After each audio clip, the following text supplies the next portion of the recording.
The first time Etienne Durand laid eyes upon the coast of the New World, it seemed as though the land itself was smoldering. The mist rolled low and grey across the shoreline, and the black silhouettes of twisted pines clawed at the sky as though reaching for deliverance. He stood on the creaking deck of the ship, his French tongue silenced, his English rehearsed in fragments that still tasted foreign. Around him, the other settlers, stern-faced men, women clutching children close, preachers with heavy eyes, stared ahead with the kind of devotion that only desperation breeds. Etienne had not come here for God. He had come here to escape. Back in France, the shadows of war had swallowed his family. His parents burned in their home when soldiers stormed their village, and though he had survived by sheer chance, the scent of smoke never left his lungs. Now, here he was, an orphan of two worlds, surrounded by Americans who barely tolerated his accent, but who needed his strong hands and youthful endurance. The New World smelled of damp earth, salt, and fear. The settlement they approached was nothing more than a cluster of rough cabins, ringed by palisades of sharpened logs.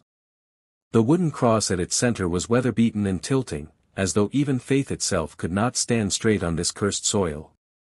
The preacher who greeted them, Reverend Whitlock, wore the same look Etienne had seen on soldiers, eyes hollow, lips cracked, yet burning with feverish conviction. "God brought you here," Whitlock said, his voice echoing against the dead air. "But the devil waits beyond the trees." That night, as they huddled in the communal hall, Etienne listened to the stories whispered between the settlers. Stories of girls taken in the night, their screams tearing through the woods. Stories of strange markings carved into the trees, symbols that no one could translate, etched deep enough to bleed sap like wounds. Stories of a black book that had arrived on a ship not unlike their own, its pages filled with words no man of God could decipher. Some swore the book had been burned already, but the fire would not take it. Others said it had been hidden in the earth, buried beneath roots that had since withered and died. And always, there was fire. The Salem witch trials had already begun in whispers. Names passed from mouth to mouth like a curse. Women, young, poor, or merely strange, were accused of consorting with the devil. Etienne understood enough English to know one thing: if they feared something, they would find someone to burn. He tried to sleep, but the night pressed against the thin walls. The wind carried voices. Not the drunken shouts of settlers, nor the wailing of babes. These voices were low, guttural, murmuring in a language that made his blood feel like ice water. When he closed his eyes, Etienne saw fire again. Not the fire of soldiers raising his home, but something darker. A fire that breathed. That reached out like hands. That whispered promises as it consumed. The next day, Reverend Whitlock called upon him to help with the woodcutting. Etienne followed a group of men into the forest, axes on their shoulders, the pines closing around them like prison bars. The air was thicker here. Shadows stretched too far. It was there, as he struck his axe into the base of a dead tree, that he saw it.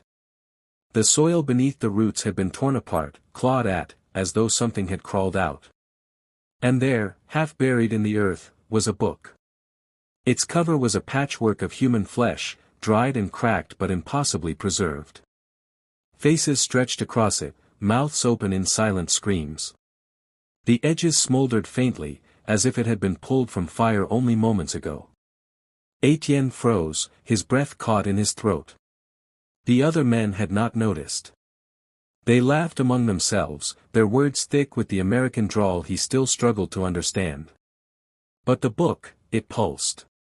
He could swear it moved, as if it were alive. And then he heard it again, the whisper.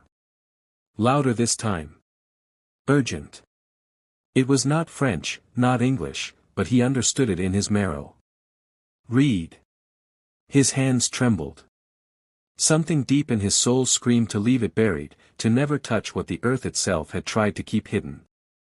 But he felt the heat of it, a warmth that reminded him of the fire that had taken his parents, the fire that had followed him across the ocean. One of the men called out, "Durand. You work or you starve." Etienne glanced back at the book. For a heartbeat, the faces on its cover turned toward him, their hollow eyes opening. The whispers became laughter, cruel and endless. He stumbled away, axe in hand, but the damage was done. He knew where it lay now. He had seen it. And the book had seen him.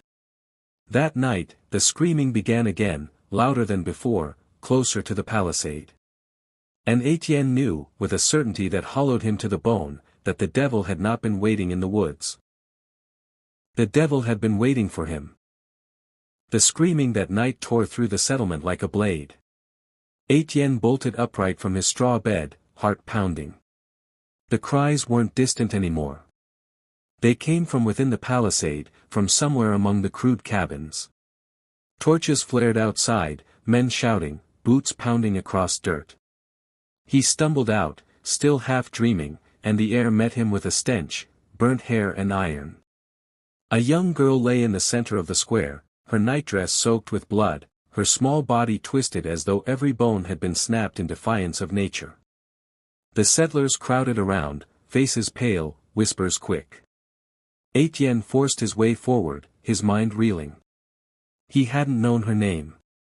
She couldn't have been more than 12. Reverend Whitlock raised his hands. The devil has entered this place. His voice shook, but his eyes blazed with fanatic certainty. He walks among us. He claims the innocent. He tests our faith. The girl's mother screamed until her voice cracked, wailing accusations into the crowd. She was marked. She was taken by witchcraft. Fingers pointed at neighbors. Names hissed through clenched teeth. Fear poisoned every face. Etienne said nothing. He saw it in the way her limbs bent, the claw marks raked across her chest, the blackness still weeping from her wounds. This was no witch's spell. This was what he had seen in the woods. What he had uncovered. That night, he dreamed again. Only this time, he wasn't alone in the dream. He stood in a charred wasteland, ashes drifting like snow. Fire burned across the horizon, not consuming wood or flesh but the sky itself, leaving it black and shrieking. And there, on a mound of twisted corpses, the book waited for him. Its cover flexed as though breathing, the mouths stitched across it whispering in unison. "Read," they begged. "Speak the words. Open the flame." When he woke, his lips were moving, shaping syllables he did not know. By dawn, the settlement had chosen its answer. The girl's death demanded a culprit. They gathered in the square, and Reverend Whitlock led the prayer, his hand clutching a Bible so tightly his knuckles bled white.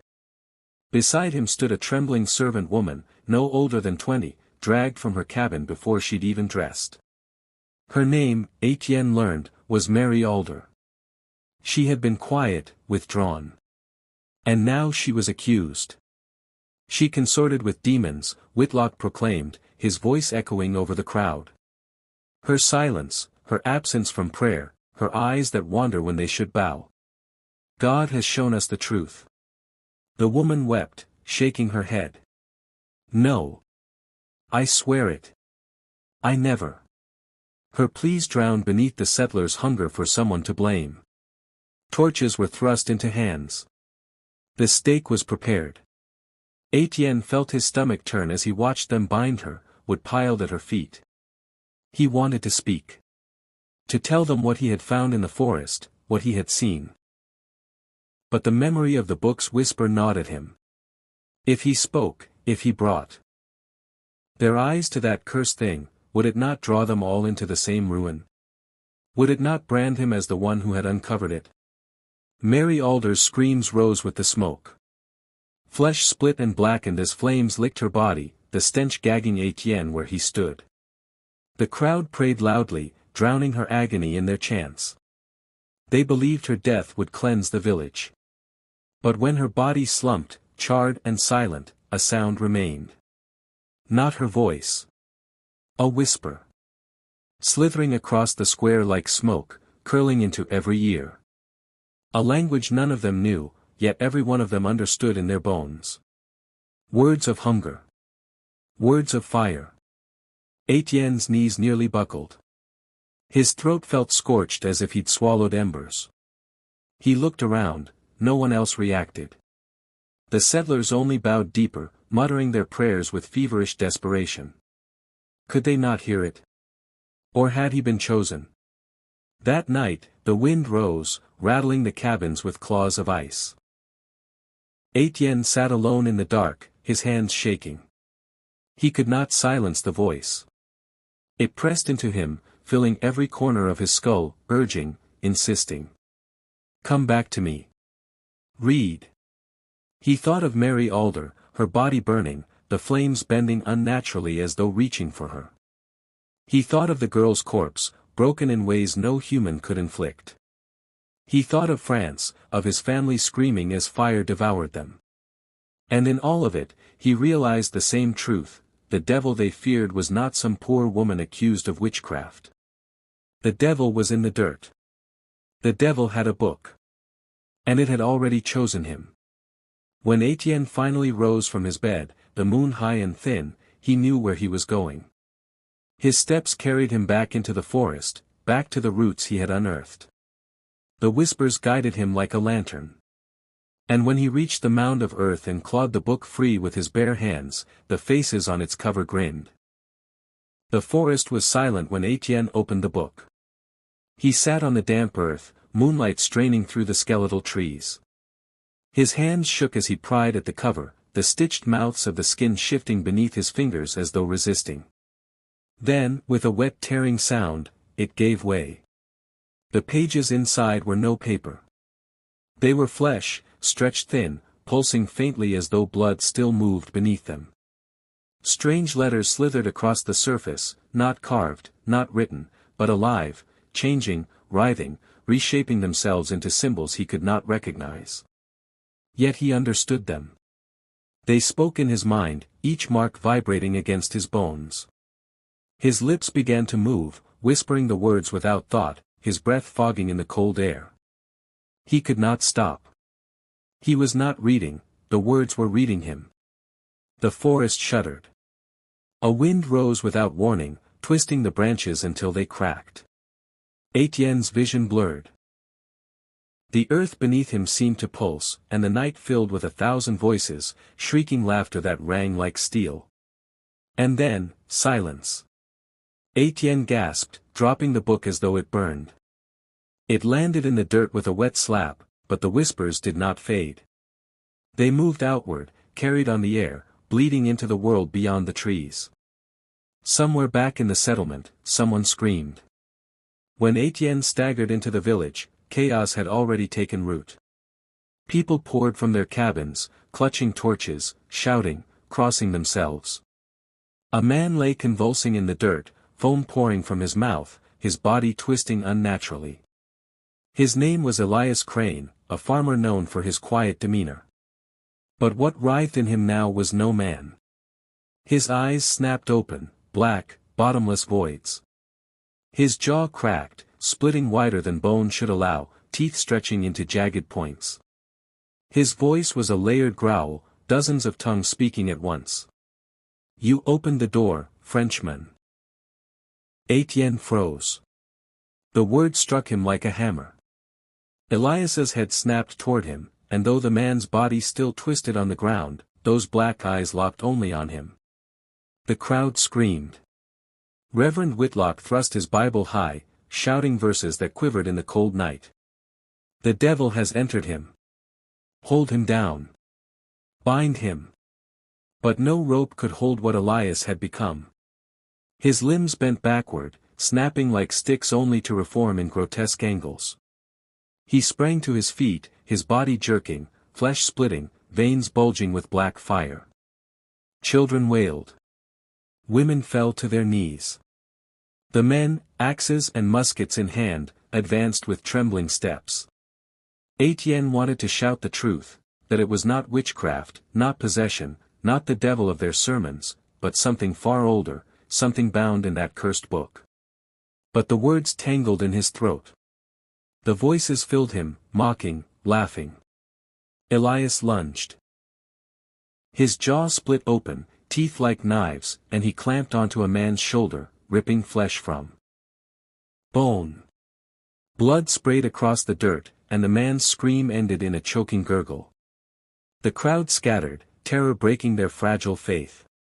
Whitlock roared, swinging a torch, shoving it into Elias's face. Fire licked across his skin, but Elias only laughed, the flames feeding into him, not consuming. His laughter was not human, it was a chorus, the sound of hundreds of voices shrieking at once. Burn with us. The air stank of sulfur. The flames grew wild, torches blazing brighter, uncontrolled, as though fire itself obeyed the thing wearing Elias's skin. Etienne stumbled back, his heart hammering. He could feel the book calling to him from the forest, its whispers praising, encouraging. More. Open more. Burn them all. Whitlock shouted prayers, but his voice faltered as Elias's body split down the middle, ribs cracking open, a black mass writhing inside like snakes of flame.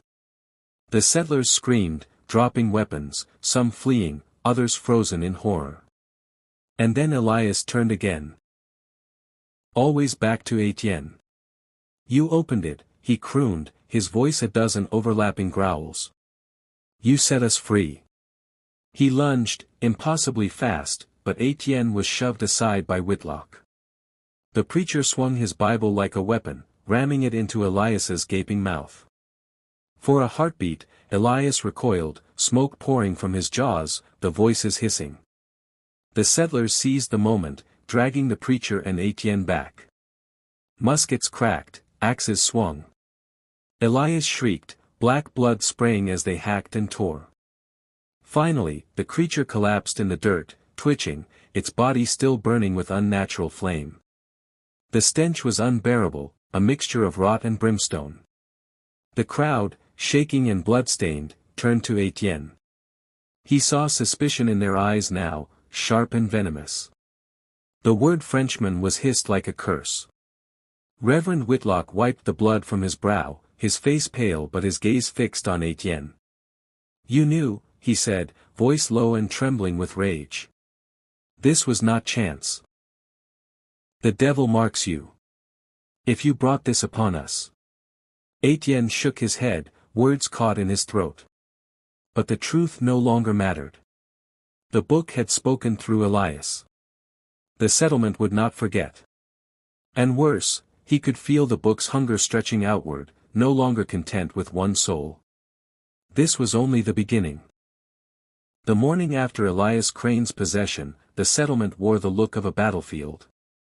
The square reeked of smoke and blood. Elias's body, or what was left of it, had been dragged into the woods and buried beneath stones, though everyone knew stones could not hold what had been inside him. Men stood guard by the palisade with trembling muskets, eyes darting to the trees as if expecting shadows to attack. The women prayed louder than ever, clutching rosaries until their knuckles bled. The children would not stop crying. But the most dangerous change was not in the woods. It was in their eyes, each gaze sharpening, turning inward, hunting for blame. And every glance lingered on Etienne. Reverend Whitlock wasted no time.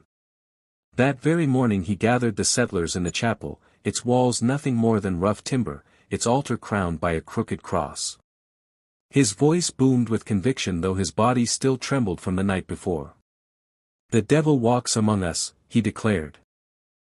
He takes our neighbors, our friends, wears their faces, spits their voices back in mockery. And we must root him out. Murmurs swelled. Names were whispered again. Suspicion cracked like thunder through the crowd. Whitlock slammed his Bible against the pulpit. One of us opened the door. One of us brought this evil here. And if we do not cast it out, God will abandon us to burn. Etienne sat in the back, trying to make himself small. But when Whitlock's gaze swept the room, it lingered on him, heavy as chains. The foreigner, someone muttered. He came with strange words, strange ways. He was there when Elias screamed, another hissed. Did you hear? It called him out. The whispers spread like wildfire. Etienne clenched his fists, swallowing down his protest. If he spoke now, if he tried to tell them about the book, they would drag him to the stake without question. He left the chapel with the weight of their suspicion crushing him. That night, the curse grew bolder. Etienne awoke to frantic knocking on his door. A boy, no older than 10, stood outside, tears streaking his dirt-smeared face. "My mother, she won't stop screaming." He pulled Etienne through the village, and when they reached the cabin, the sound struck him like a hammer. The woman's screams were not human, they were layered, shrieking, guttural, echoing in unnatural harmony. Inside, she writhed on the floor, her body convulsing, black veins crawling across her skin. Her eyes snapped open as Etienne entered, and she grinned with broken teeth. "You cannot hide, Frenchman," she croaked, her voice bending into a dozen others. "The book is ours. The fire is ours. You will burn with us." Her body snapped upward, bones cracking as she scuttled across the ceiling like an insect, her head twisting unnaturally to watch him. The boy screamed. Etienne dragged him back outside, shouting for help. Within moments, the settlers swarmed the cabin, muskets and axes raised. The woman burst from the door in a frenzy, shrieking, her nails lengthened into claws. She tore into a man's throat before the others dragged her down. Axes rose. Blood sprayed. By the time she lay still, twitching in her own gore, 2 more men were dead. The crowd turned, wild-eyed, breathless, their faces speckled with blood. They looked at one another as if strangers. Then, almost as one, their eyes fell to Etienne. "You brought this," a woman shrieked. "Wherever you walk, the devil follows." "French sorcery," spat another. "Witch." Reverend Whitlock stepped forward, his expression carved in stone. "Bind him." Hands grabbed Etienne from all sides, rough and merciless. He fought, shouting, "No. You don't understand. It's not me, it's the book. In the woods." But his words only fueled their certainty. His accent twisted every plea into suspicion. Whitlock's voice cut above the chaos, "We will purge him with fire." The mob roared their agreement. They dragged Etienne to the square, tying his wrists, forcing him to his knees before the crooked cross. A pyre of wood was piled around him, torches raised high. His breath came fast, the air thick with smoke and hatred. But before the flames touched him, the world shifted. A howl erupted from the forest, deep and guttural, rattling the very earth. Shadows surged at the palisade, dozens of figures lurching into view, faces pale, eyes black, mouths gaping. The dead. The possessed. The ones the book had already claimed. They moved as one body, shrieking, clawing, their laughter like knives. The crowd froze, torches trembling in their hands. Etienne looked up, sweat dripping into his eyes. The book's voice thundered in his skull. "You cannot burn what is already fire." The deadites slammed into the walls, shaking the settlement to its core. The mob's fear shifted from Etienne to survival, but their eyes still promised him no salvation. If the creatures did not kill him, the humans would. Caught between flame and fawn, Etienne realized one thing with absolute dread. The book did not want his death. It wanted him alive. The first strike against the palisade sounded like thunder. Etienne flinched as the sharpened logs splintered, the crowd's roar of accusation turning into raw panic. The deadites slammed again, dozens of them, their bodies jerking in grotesque spasms, their laughter rising like a storm. The walls cracked. The torches flickered wildly in the wind that seemed to breathe from the forest itself. Reverend Whitlock dropped to his knees, his Bible raised toward the night sky. "God protect us. Smite these devils from the earth." His voice shook with a feverish desperation, but the settlers no longer listened. They scrambled for weapons, for their children, for anywhere to hide. Etienne knelt bound in the center of the square, the pyre stacked around him, wood dry and eager to burn. Smoke already stung his eyes. They had been seconds away from setting him aflame, and now the fire was the least of his dangers. The Deadites breached the wall. They poured in like water through a broken dam. Men, women, even children, their eyes pits of black flame, their mouths twisted into howls. Their flesh sagged and split, some crawling on all fours, others bent backward, laughing as their limbs snapped and reformed. The first settler fell screaming, his chest ripped open by clawed hands. Blood sprayed across the crowd. Mothers shrieked, men shouted, steel clashed against flesh that would not die. And above it all, the book's voice coiled inside Etienne's skull. They will all burn. But you will be spared. You are mine. Etienne struggled against his bonds, rope biting into his wrists. He tried to shut out the whispers, but they slithered deeper, filling the hollow spaces of his fear with fire. A deadite hurled itself onto the pyre, its face half melted, jaw hanging loose. It shrieked inches from him, hot spit burning his cheek. Then, suddenly, it stopped. Its head tilted, eyes locking onto Etienne with unnatural reverence. The Chosen, it crooned in a dozen layered voices. The fire's mouth. It didn't attack. It bowed. Etienne's stomach turned to ice. The settlers saw it too. Their fear twisted into rage. He commands them, one shouted. He brought them here. Kill him now, before it spreads. But no one had the time. The Deadites fell upon the crowd in a frenzy. Limbs tore, bones cracked, blood turned the dirt into mud. Etienne saw a man split in two at the waist, his top half still screaming as he was dragged into the shadows. A child was lifted by her hair, her skull smashed against the chapel wall until nothing remained. And the fire, God, the fire, spread. The torches dropped in the chaos had caught the pyre, flames licking higher, crackling with unnatural hunger. The air grew thick with smoke and screams. The heat seared Etienne's face. He pulled, twisted, fought the ropes until the skin of his wrist split. The flames reached the hem of his clothes, and for a moment he thought he would join the others in ash. Then a hand grabbed him. He spun.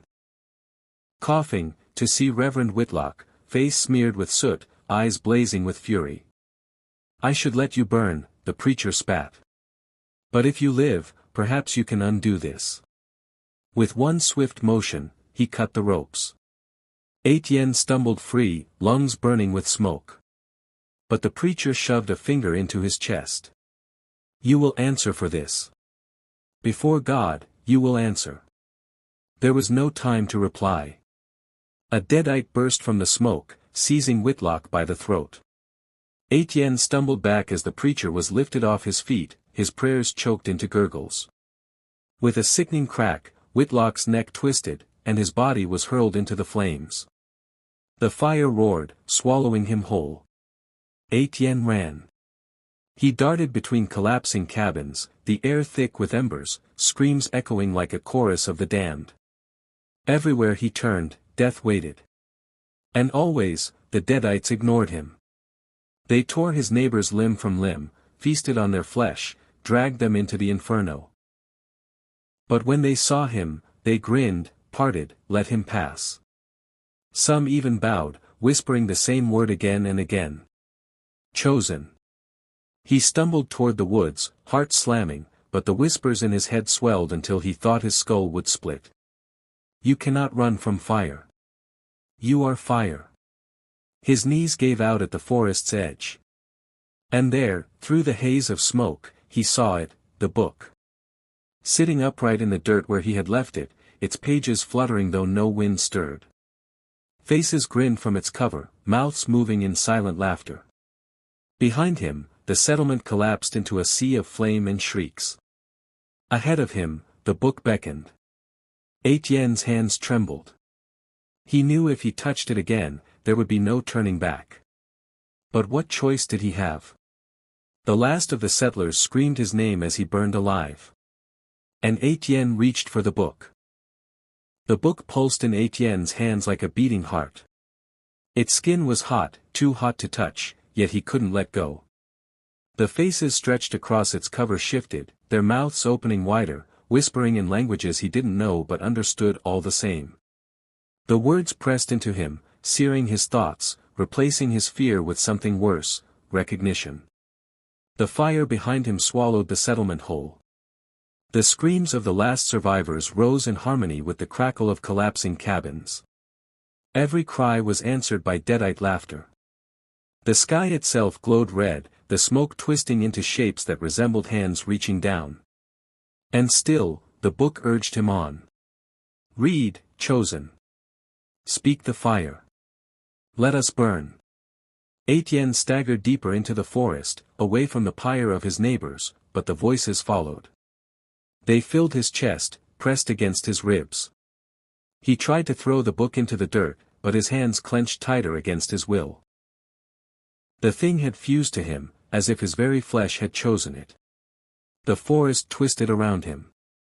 Pines bent unnaturally, bark splitting with black sap that oozed and hissed like boiling tar. The earth beneath his boots cracked, embers glowing in the fissures. He stumbled into a clearing, gasping, and there, by some nightmare coincidence, stood the settlers who had fled before the walls fell. They were huddled together, half a dozen men and women, soot smeared on their faces, children clutched close. Their eyes widened as they saw him. The Frenchman, one spat. He's still alive. Another pointed at the book, horror painting his face. He carries it. The devil's scripture. Etienne opened his mouth, desperate to explain, to warn, but the book cut him off. His lips moved without his command, shaping syllables that scraped like glass. The settlers froze. The earth trembled. And then the children screamed. Their small bodies twisted violently, bones snapping, skin splitting as black veins crawled across them. Their eyes rolled back, jaws cracking wider than their faces should allow. The mothers shrieked, clutching them, but the little ones tore free with strength no child should wield. They laughed in voices not their own. Thank you, chosen. Thank you for the fire. The women fell back, horror-stricken. The men raised muskets with shaking hands, but the children moved faster, lunging with claws and teeth, ripping into their throats. Blood sprayed across the clearing, hot and thick. Etienne staggered back, choking on bile. His hands still clutched the book, its whispers giddy, triumphant. Yes, it purred. Every word you speak is flame. Every breath, a spark. You are not their savior, you are their pyre. He dropped to his knees, sobbing. He hadn't wanted this. He had wanted freedom, survival. But everywhere he went, the curse followed. The deadite children crawled toward him, mouths dripping crimson, eyes burning black. And yet, they didn't strike. They bowed. Their small, twisted hands reached to touch his feet as if in worship. The surviving settlers saw it. Their screams weren't of fear alone but of realization. He leads them, one shouted, blood running from a torn arm. He commands them. Muskets fired. Bullets ripped through the night. Etienne screamed as one grazed his shoulder, but the children leapt, tearing the settlers apart before they could reload. Flesh was shredded, bones cracked like dry wood. The clearing fell silent but for the ragged sound of Etienne's breath. He sat trembling in the dirt, soaked in blood, staring at the book that would not release him. The fire spread. It moved through the forest without torch or spark, devouring trees, crawling across bark like veins of glowing red. The night sky turned orange, ash falling like snow. Etienne rose unsteadily, surrounded by deadites, the children, the broken settlers who now stood again with twisted limbs and hollow eyes. And all of them faced him. The book's voice swelled, no longer a whisper but a command that rattled his bones. Lead us, chosen. Speak the words. Bring the world to burn. Etienne's lips trembled. He wanted to resist, but the syllables pressed against his tongue, clawing to be born. His body shook, his mind cracked. He felt fire bloom in his chest, not pain but something worse, power. He screamed, and the forest screamed with him. The flames surged higher, alive, roaring into shapes of faces that laughed as the trees collapsed. The Deadites shrieked in joy, dancing in the fire, tearing their own flesh just to feel it regrow in new, twisted forms. Etienne fell to his knees, clutching the book to his chest. Tears streamed down his soot-streaked face as he realized the truth. The Salem witch trials, the burnings, the paranoia, it had never been about God or justice. It was the book. It had crossed the ocean not to be hidden but to spread. And now it had found him, a man marked by fire since birth. He was not its prisoner. He was its vessel. And the night would never end. The forest was gone. Where trees once stood, blackened skeletons of trunks clawed upward into a sky of choking smoke. The horizon burned in all directions, and the air itself felt alive, crawling into Etienne's lungs with every breath, searing his insides. He stumbled forward through ash, his clothes singed, his body trembling. Behind him trailed his congregation. The Deadites followed silently now, men, women, and children alike. Some were eyeless, sockets glowing with faint embers. Others dragged twisted limbs across the dirt, their laughter muted into reverent whispers. They watched him with devotion, like worshippers awaiting a sermon. The book pulsed against his chest, where his torn shirt no longer separated skin from flesh-bound cover. It had melded with him, threads of sinew binding book to body. Each heartbeat was echoed in its pages. He no longer knew where he ended and it began. Chosen, it murmured from every mouth in the horde. Chosen, chosen, chosen. Etienne staggered into the ruins of the settlement. The cabins were ash, their timbers collapsing into smoldering heaps. The chapel's cross stood crooked, burning, its wood hissing as it collapsed into itself. And yet, through the destruction, he saw figures moving. Survivors. A small cluster of villagers, faces streaked with soot, huddled inside the charred shell of the chapel. They were praying, their voices hoarse, their hands clutching one another in desperation. When they saw him, their eyes widened. God be praised, one whispered. He still lives. They rushed toward him, stumbling, coughing. A woman clutched his arm, tears spilling down her face. Please, save us. You must know a way. You've survived where none could, tell us how. Etienne's lips parted, but no words came. His body trembled violently, his jaw locked as if pulled by hooks. Then, against his will, his mouth stretched wide. His voice poured out. Not his voice, but hundreds layered together, a demonic chorus that split the air. There is no salvation. There is only the burn. The survivors screamed. One tried to flee, but the Deadites descended on them, rending flesh from bone, dragging them into the dirt. The woman who had touched Etienne was pulled into the horde. Her face was the last he saw before they tore her open, pleading, horrified, still believing he might have saved her. He dropped to his knees, clutching his head, sobbing. No more, he whispered. Please, no more.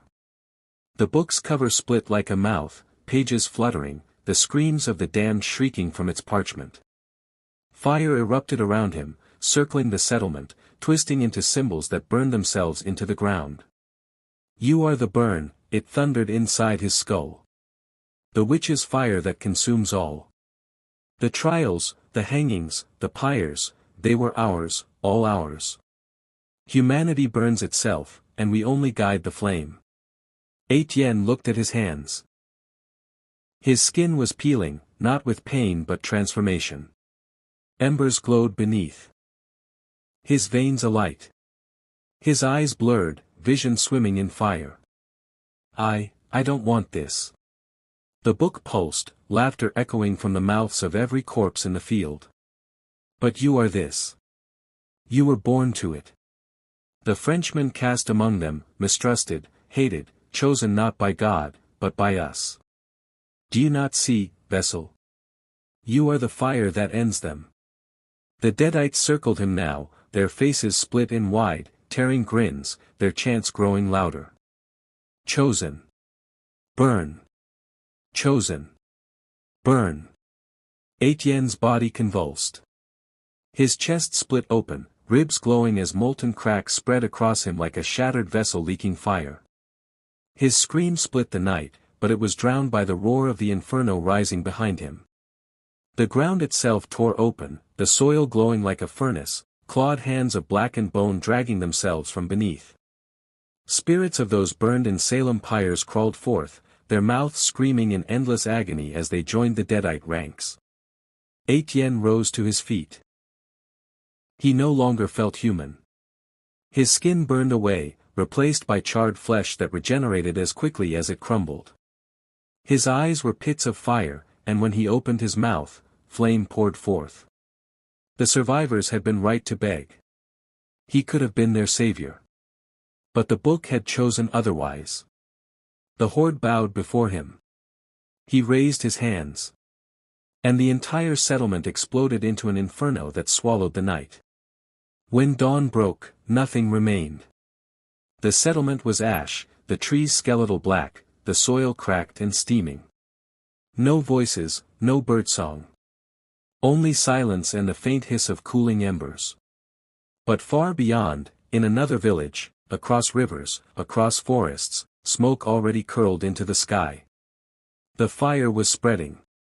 Etienne's laughter, layered with the voices of 1,000 damned, carried on the wind. The Book of the Dead had burned Salem. And now, it would burn the world. The end.